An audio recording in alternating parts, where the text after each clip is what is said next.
Oh my god, what a tables, ladders, and chairs pay-per-view. What's up, YouTube? This is your boy Nick here, and tonight I will be revealing the results of tonight's Raw exclusive pay-per-view, the final Raw pay-per-view before Survivor Series, TLC, tables, ladders, and chairs. And it is presented by the brand new WWE 2K18, the video game, available now.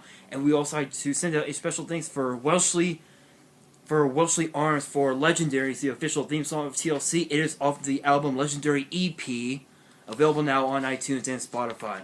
Alright guys, we're going to kick things off with the kickoff show as the Boss Sasha Banks battled Alicia Fox. Now, as I mentioned in my prediction video last week, this rivalry has been extremely crazy, if you will. No pun intended. And Alicia Fox's temper got the best of her, so the match ended with Sasha Banks making Alicia Fox tap out to the bank statement. And speaking of submissions, we now move on to one of the most anticipated debuts in recent memory, as the Empress of Tomorrow, Asuka, battled Emma. Now, I will admit, Emma did bring her A game. Really, she did. Unfortunately, her A game was not good enough for the Empress of Tomorrow, because as Asuka always says, no one, hashtag nobody, is ready for Asuka. And after Emma tapped out to the Asuka lock, right now there's going to be a new trend. Hashtag Emma tapped out. Trending worldwide, starting tonight. Alright guys, now we move on to the first of two cruiserweight matches we had on the card. The first one was a tag team match as the man with the plan, the Brian Kendrick, teamed up with his protege, if you will, Gentleman Jack Gallagher, as they took on Cedric Alexander and Rich Swann. Now, this was probably one of the most fast-paced cruiserweight matches I'd ever seen, ever. You know, right? And honestly, this match was back and forth. Anything could have happened. Really, anything could have happened. Unfortunately, but sadly for Kendrick, he had at the closing moments of the match, Kendrick had the captain's hook submission hold on Alexander, and it completely backfired. And then at the last few moments of the match, Cedric Alexander hit Brian Kendrick with a lumbar check to pick up the victory for his team. Alright guys, from there we move on to the women's division as 5 Feet of Fury, Alexa Bliss, defended the Raw Women's Championship against Mickie James. And this was a historic match for Mickie James because despite the fact that Mickie James lost, but had she did win this match, she would have tied Trish Stratus with 7 women title runs. Not only that, but this would make Mickie James the only woman in history to hold both the current Raw Women's Championship and the original Raw Women's Championship.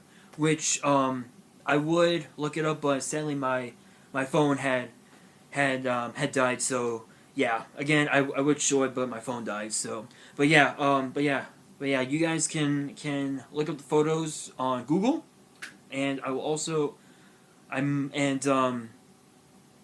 was gonna post. I would post them on Twitter, but unfortunately, there's been some problems with my Twitter, so I will try and get that squared off. But yeah, Alexa Bliss hit Mickie James with a vicious DDT to retain the Raw Women's Championship, and of course, again, in controversial manner. And Mickie James said this will not be her last run.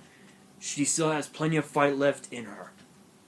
Alright guys, now we move on to the second Cruiserweight match we have on the card. This one is for the Cruiserweight Championship as Kalisto defended the title against Enzo Amore. Now honestly, I was kind of hoping for Drew Gulak, Arya Daivari, Tony Nese, and Noam Dar to get in and help Enzo Amore, but sadly Enzo Amore decided to give Kalisto a thumb to the eye and hit Kalisto with the Jadunzo, as he calls it, which honestly that's like one of the most strangest names for a finisher ever.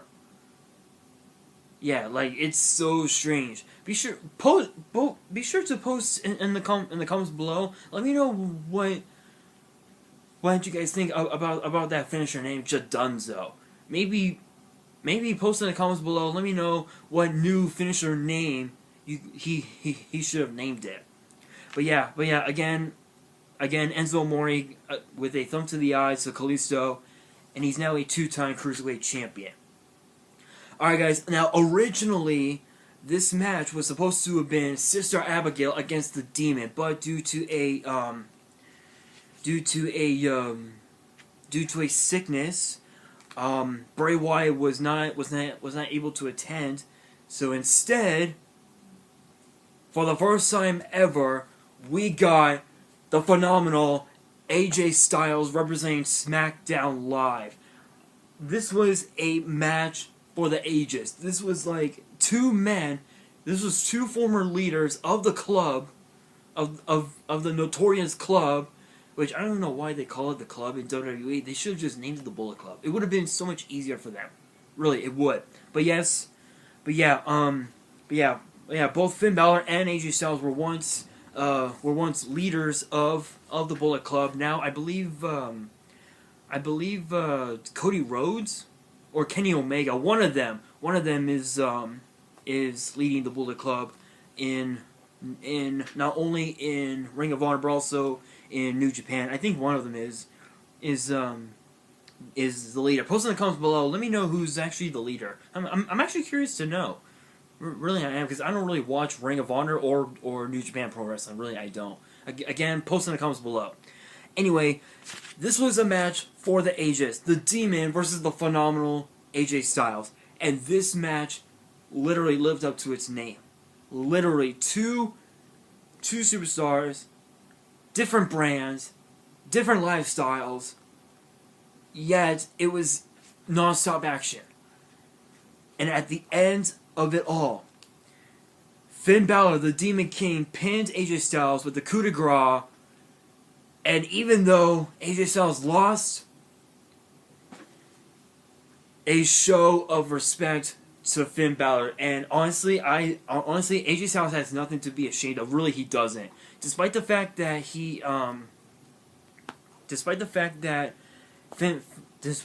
Balor did win the match, AJ Styles has nothing to be ashamed of, because he knows that he went up against Raw's top superstar, literally. So again, congratulations to the Demon Finn Balor, but also congrats to AJ Styles on a huge matchup.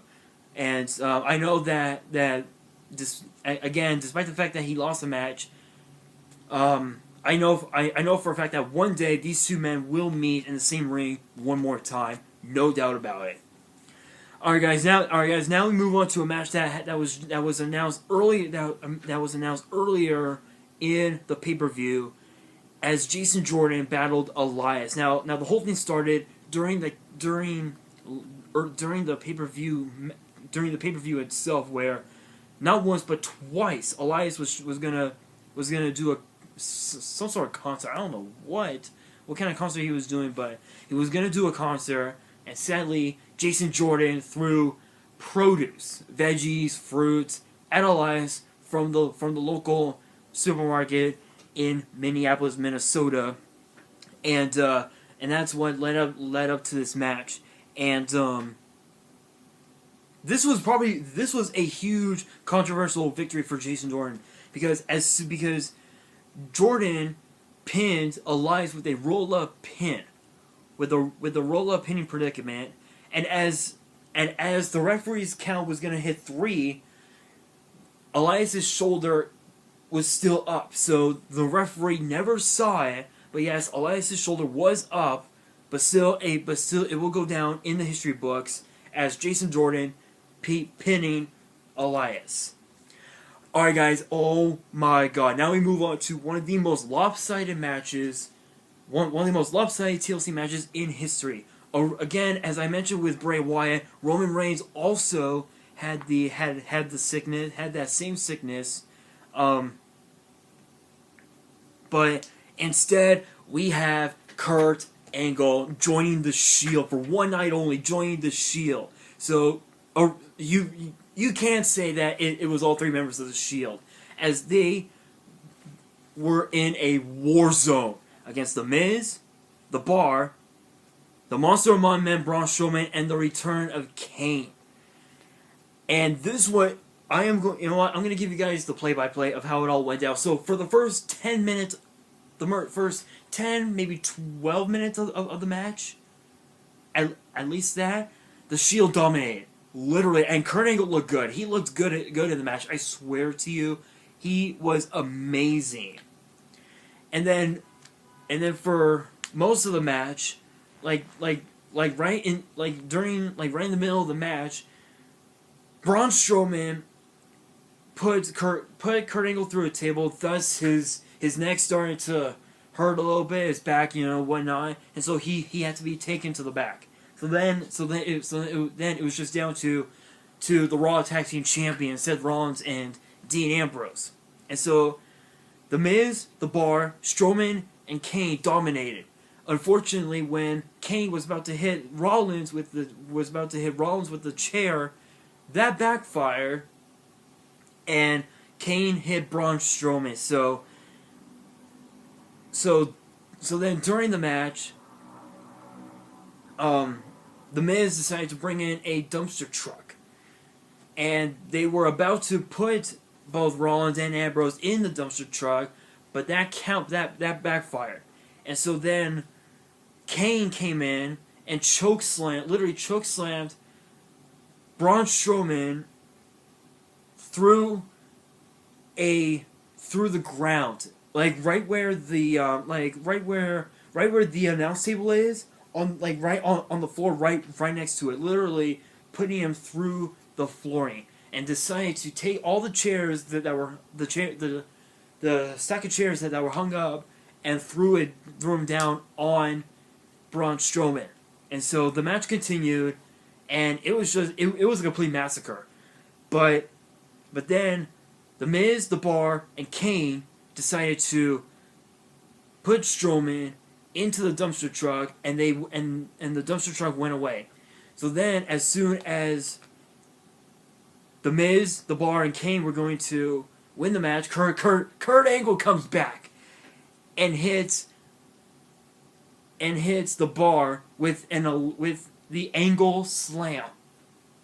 Literally with an angle slam, evening up the odds. And so Kane ended up being eliminated from the match because of